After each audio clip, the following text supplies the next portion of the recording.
Welcome back. If you're just joining us here on Sky News, we've just heard from the Pentagon. US Defence Secretary Pete Hegseth been giving us the latest on the conflict in Iran. Let's just listen briefly to what he had to say. To Iran, choose wisely. I pray you choose a deal which is within your grasp for the betterment of your people and for the betterment of the world. In the meantime, the War Department is locked and loaded. Well, let's bring in our military analyst, Sean Bell. Sean, I suppose it runs along similar lines to what we've heard, haven't we, from Pete in previous press calls. But here, there were, again, a series of warnings to Iran. Yeah, I think there was sort of two halves to this, weren't there? There was the sort of military delivered, General Dan Kane, Chairman of the Joint Chiefs, gave a very measured view, but an explainer really about how the blockade is working, and genuinely quite interesting. Likewise, you had Admiral Brad Cooper giving a bit of what's it like for the troops, and of course the military machine is second to none. It's amazing. The contrast to that, of course, as you say, Pete Hegseth, he was in very, very bombastic mood, and he was issuing a lot of threats still to the Iranian military. And I think I took that key points really, one of which was the blockade. We're locked and loaded. If you don't start negotiations, we're going to come after you. He talked about the Straits of Hormuz, saying Iran's not under control, we're controlling it. I don't think there's anybody outside the domestic US audience that believes that's true. He talked about going after the energy infrastructure. Remember, before the ceasefire, he was threatening that they'd bomb Iran to the dark ages, as it were, back to against the energy infrastructure. Yeah. And finally, which was quite outstanding, he was having a go at the press. He was literally saying, look, you're not following my messages here. We're the greatest military in the world. And I think the key point for me that comes out of that is that, understandably, Pete Hegseth is very proud of the US military. They've done an amazing job to fulfill their military objectives, but that has not delivered strategic success. And right at the start of this, President Trump said, Iran doesn't have any cards to play. It feels like they have got some leverage now. Yeah, and this is where we're at. It's about talking up who has ultimate control of the Strait of Hormuz. But essentially, when you strip that back, what is actually being achieved by this blockade? Yeah, I mean, we've got a picture of the sort of live tracker, as it were, here. And, when you look at it tactically, the very threat of action is enough to stop any traffic going through because of the insurance market. We've covered all that before. So Iran has attacked some shipping in there. Therefore, it has managed to put its foot on the throat of one of the key arterial routes. 20 to 25% of global energy goes through there. In a way, it feels quite bizarre that America's then claim, no, you don't control it, we control it.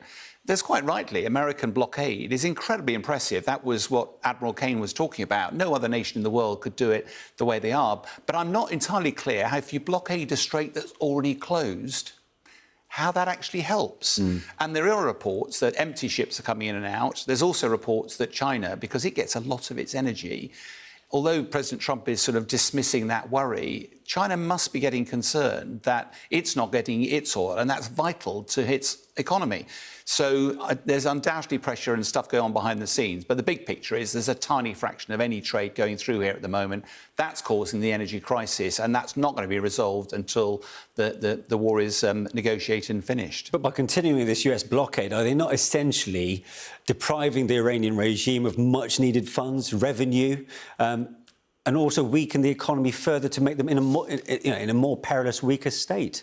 Yes, I mean, there's no doubt that Iran is probably, we've reports that it was earning double the amount of money from its exports of oil because of the high price of oil, and also potentially charging tolls to get through. Now, what you don't want to do is embolden the Iranian leadership, so the blockade is probably more focused at that. Part of the issue here is actually scratch below the surface. There's a lot of tankers that have already made their way before the blockade, before the war started, that are full of oil. Iran had anticipated this might happen, and therefore I've read reports that China's got enough oil to last it till June, July time. Yeah. So the point about this is the timeline is on Iran's side at the moment. It feels like President Trump it does not have time on his hands. It looks like he's positioning threatening rhetoric to position America and try to position Iran for a resumption of the talks. That there's a lot of talk about maybe they'll starting again on Monday. Ceasefire finishing Wednesday, that's not going to be enough time. Yeah. Will they extend the ceasefire? And therefore, going at that with sort of gunboat diplomacy, with threatening, it hasn't worked so far. It'd be really interesting to see how Iran receives all of this rhetoric. Interesting, no mention of the Lebanon-Israel situation at the minute. And considering the news that we brought just in the last few moments, in that Lebanon is saying that there are no planned talks with Israel, according to a couple of their officials. So where are we with this latest round of supposed peace talks between the two? The bottom line is probably we don't know. My concern is that some of these talks is a bit of theatre. If you remember, the Israeli campaign into southern Lebanon against Hezbollah doesn't sit comfortably with President Trump calling a ceasefire to try and get some sort of negotiated solution and an off-ramp.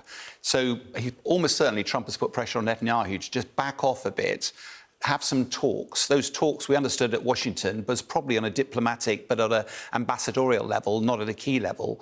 In some respects, I can understand why Lebanon doesn't want to get involved in the talks, because actually Lebanon isn't the problem. The problem is Hezbollah.